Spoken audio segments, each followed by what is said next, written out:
Bom dia. Bom dia. Hoje, na bancada do Direto da Redação, vamos entrevistar o deputado federal pelo PPS de São Paulo, que também é presidente do PPS, Roberto Freire. O Direto da Redação está no ar.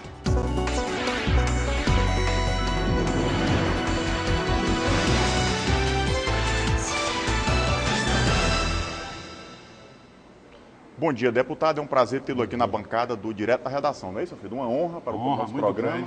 Olha, prazer é nosso. Eu tenho ouvido falar, inclusive aí a gente está falando para muita gente, porque vocês estão com boa audiência e isso é importante. Obrigado. Ceará é interessante nesse aspecto. O Ceará tem uma televisão local que estava começando a ser nacional e foi proibida quase de se expandir.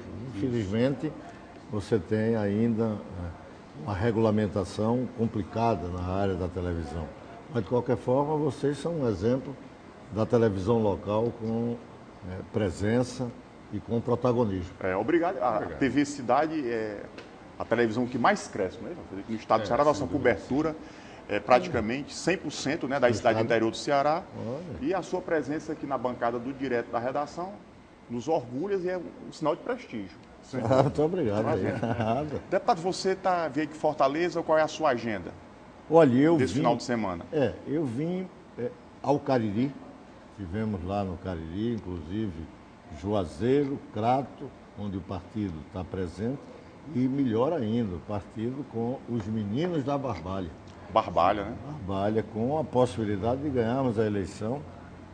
Alguns jovens, entusiasmo a todos nós, porque a política, com um processo de certa degradação que vinha ocorrendo e que ainda existe, perda de representatividade da política, dos partidos, e você vê jovens se integrando, é ótimo, porque desperta novamente uma esperança de que a gente vai ter uma geração que vai ser melhor do que a nossa. Né?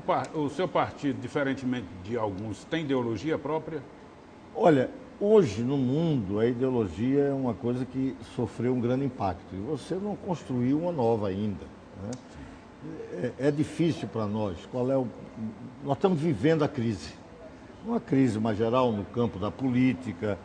Nós estamos saindo naquilo que é mudança de era. O fim de uma sociedade industrial, você tem uma outra sociedade, ainda não se nem sabe como se denominar, mas é a sociedade do conhecimento, da comunicação, da ciência e da tecnologia. Ainda não tem bem caracterizado que nome vai ter essa sociedade, como será conhecida. Mas a sociedade industrial já está deixando de existir. E ao deixar de existir, ela deixa as instituições que ela criou também no meio do caminho. Partido político e as ideologias. E nós vivemos nessa sociedade industrial um conflito político e ideológico muito forte. Marcou todo o século XX, que era a luta do socialismo contra o capitalismo. E a experiência dos partidos comunistas no poder da União Soviética. Isso acabou. Né? E acabou e criar o novo, para nós que estamos vivendo, é uma coisa preocupante, porque é difícil. Você acha que o mundo não está sabendo lidar com essas mudanças? Não está sabendo. O problema é que, do ponto de vista da história, quando a gente olha lá para trás, a gente não vê o cotidiano, não. E aqui, a gente aqui está vivendo o cotidiano. Lá você vai ver alguns momentos. Porque o que fica na história são momentos. Eu até fico dizendo, por exemplo, o julgamento do Mensalão vai ficar na história. Sim. Acabou. É indelével a marca do governo Lula, do maior escândalo de corrupção da nossa República. Isso vai ficar. Mas a gente não vai lá no futuro olhar e ver o que foi esse dia a dia. Vai ver grandes momentos. Da mesma forma, nós estamos vivendo o dia a dia da questão da ideologia, vivendo uma crise profunda. As utopias, tendo todas elas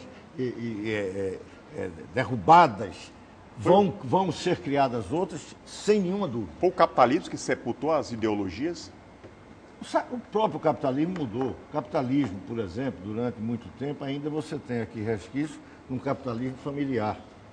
O capitalismo que tinha capitalista. Hoje você tem o capitalismo dos capitais. São capitais das grandes, inclusive dos trabalhadores, dos seus fundos de pensão, da previdência dos trabalhadores. que é o grande investidor da economia capitalista no mundo, não é apenas. E no Brasil em especial. Bom, o capitalismo mudou. Os modelos chineses, Então, claro. os modelos chineses, cubanos, da Coreia do Norte não são mais referências para o mundo de amanhã? Não. Do ponto de vista econômico, evidentemente que não. A China é a grande economia capitalista do mundo. Hoje disputa em termos de hegemonia com a própria economia norte-americana. Mas o socialismo não abraçou de corpo e alma esse capitalismo, não? Não. Você pegar como exemplo a China... Não, mas aí não é o socialismo. Né? Você pode dizer que um partido socialista, como por exemplo o PT, é um partido de esquerda, Agora faz uma política em que os banqueiros riem à toa e um dos maiores defensores do grande capital desse país. Inclusive, incentiva através do BNDE a criação do que eles chamam players internacionais, que são as multinacionais brasileiras. Qual é a esquerda disso? Mas né? mudou o PT ou os petistas? Não é. Isso aí é... Não, o PT, se Isso você é lembrar... sofismo.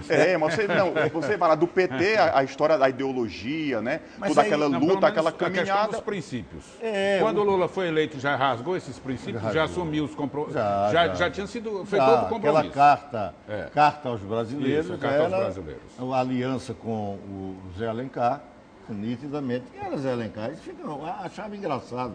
O PT, mesmo quando estávamos ainda no governo de Lula, quando ficava com a basófia da esquerda, mas vocês fizeram uma grande aliança aí. E eu não estou contra, não, até porque se não tivesse feito, não teria ganho a eleição. Não chegava Agora, lá. assumam, né? Por exemplo, que é outra coisa, o PT faz privatização e fica inventando nome para dizer de forma diferente aquilo que significa transferir para a iniciativa privada. Isto aqui está transferido para a iniciativa privada, é uma concessão. Né? No caso da televisão, como é concessão à empresa de transporte de ônibus, como é concessão à energia elétrica, como é concessão a uma série de serviços, aeroportos, estradas. E o governo do PT está fazendo a transferência para exploração na iniciativa privada. O que é isso, se não privatização? Quer inventar outro nome, quer dizer que não faz? Isso é que é ridículo. Mas tinha outro viés se não fosse esse? Porque se a máquina já não suportava... Mas eu estou querendo dizer a você que assuma. Eu não estou criticando fazer, não.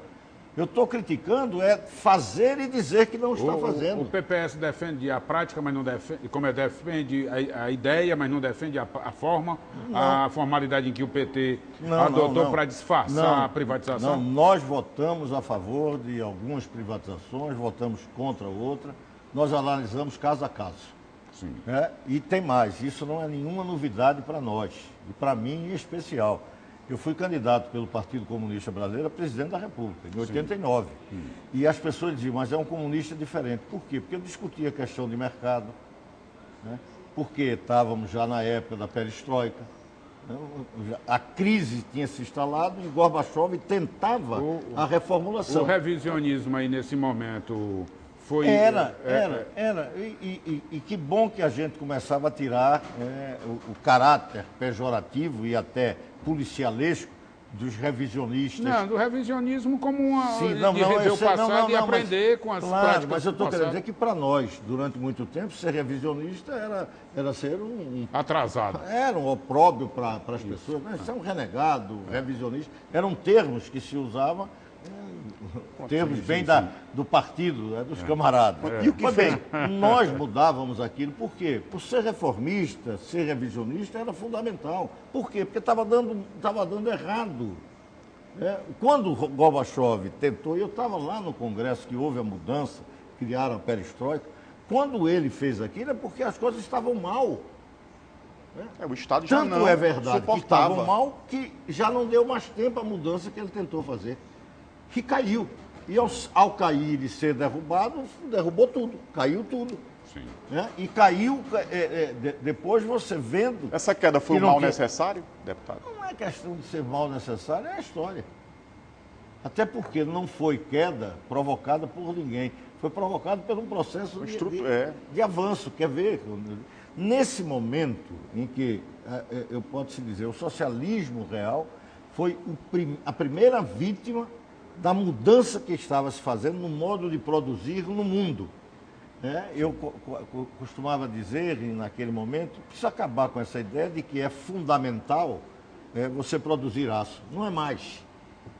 Isto foi fundamental para o Brasil produzir quando criou Volta Redonda, porque se não tivesse o Estado construído Volta Redonda, nós não teríamos produção nenhuma aqui, não seríamos uma sociedade industrial. Iríamos ser uma sociedade periférica. Porque era a matéria de base. De base. Nós, a partir dali, podemos criar um processo de industrialização da sociedade brasileira. Então, aquilo era fundamental. Você não tinha nem iniciativa privada para fazer. O Estado tinha que fazer. Só que quando, em 89, candidato a presidente da República, para com isso, porque produzir aço não vale mais nada. Realmente não vale. Então, o que é que o Estado hoje precisa? Não é explorar concessões, transformar em estatal. Não, o que o Estado precisa e não faz aqui no Brasil é ter uma política concreta de inovação tecnológica, é estar preocupado com o mundo do futuro, que é do conhecimento e da educação, e nisso nós somos um desastre. Porque o futuro é isto, o futuro não é mais produzir, não é? Até porque você produz em função do conhecimento. Não é a venda do trabalho que gera mais riqueza. É o conhecimento. É o conhecimento. Pronto. Então, essa mudança estava se operando, porque isso não é um momento, isso é uma etapa da história.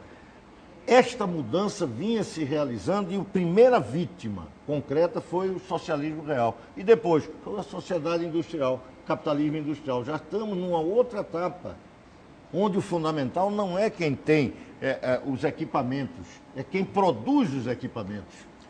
Se a gente puder dizer isso. A fundamental na agricultura não é você ter a terra. Claro que tem que ter a terra, mas o fundamental é você ter a semente, você ter um transgênico, você ter o conhecimento modificada e a tecnologia. É o valor agregado, porque claro. no valor agregado você tem que, começa aí, você tem que... Sim, mas isso decorre do investimento na educação, de conhecimento. Só que o valor agregado agora é um outro tipo de sociedade. Por exemplo, eu vou produzir algumas matérias-primas, não mais na agricultura, na indústria. Eu vou produzir no laboratório. Eu vou criar, por exemplo,